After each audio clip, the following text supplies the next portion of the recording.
Good evening, everybody. I'm Gary Harris. Welcome back to the News at 10 in New Orleans for the All-State Sugar Bowl coming up on Monday night at the Mercedes-Benz Superdome, the college football playoff semifinal between number 4 Alabama and number 1 ranked Clemson. Well, today was a busy one. We had press conferences this morning, and this afternoon, Alabama practiced inside the Mercedes-Benz Stadium for about 2 hours. Now, they weren't in full pads. They were in shells, but they got after it pretty good. Of course, Alabama's excited to have 3 key defensive players back.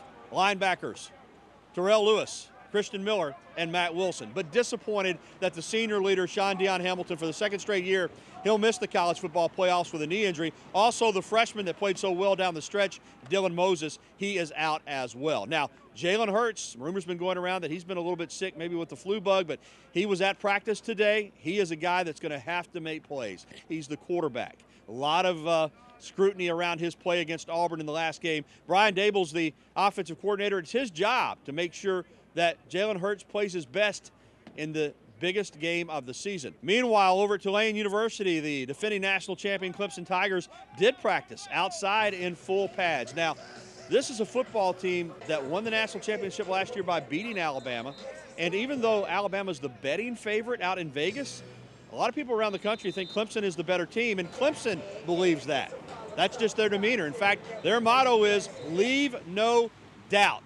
But they know if they're going to leave no doubt, they'll have to slow down Jalen Hurts that we talked about earlier. That's going to be the job of that Clemson defense.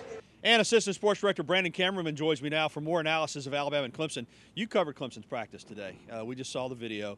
They're a confident football team. I don't want to call it cockiness or arrogance. I just think they believe. Their motto is leave no doubt, and I think they want to come in here and not only win the football game, but win it by a substantial margin this time around. Yeah, one thing we've seen from Coach Swinney in his time at Clemson is he likes to have fun, and that was no different. Yeah. The guys were loose. They were having fun. They were jumping around. They were laughing together.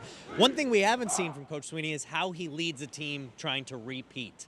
That's a unique thing. Obviously, Coach Saban has experience with that. And one tactic he's using is getting his players to almost believe they didn't win last year. Yeah. We heard it from some of the players that they felt like some of these guys weren't big roles on the team last year that won, and some weren't even on the team. And so they're trying to win their first title in their minds, and they almost believe like they didn't win last year. It's an incredible tactic. We'll have to see how it plays out, but they're confident. They believe they can beat Alabama. They know they did it last year. So I think it's going to be a great game to see which team really kind of comes out with more confidence. Well, Alabama didn't win last year, and even though they have 4 titles under Nick Saban, a lot of people now, some still say they shouldn't even have gotten into the playoff after losing to Auburn. There is some doubt surrounding this Alabama football team. You can feel it here in New Orleans. This team is trying to find its identity, which Coach Saban kind of said he felt like they lost late in the season. Now, we don't know if they're going to find their identity. They have a month to prepare. That doesn't necessarily mean they have a month to find that identity. So I think that will really be key. You know, Coach Dable was talking today, and he said that we have a pretty clear identity on offense. They like to run the ball. They like to set up, long passes, the deep passing, and explosive plays. But are they going to be able to find that?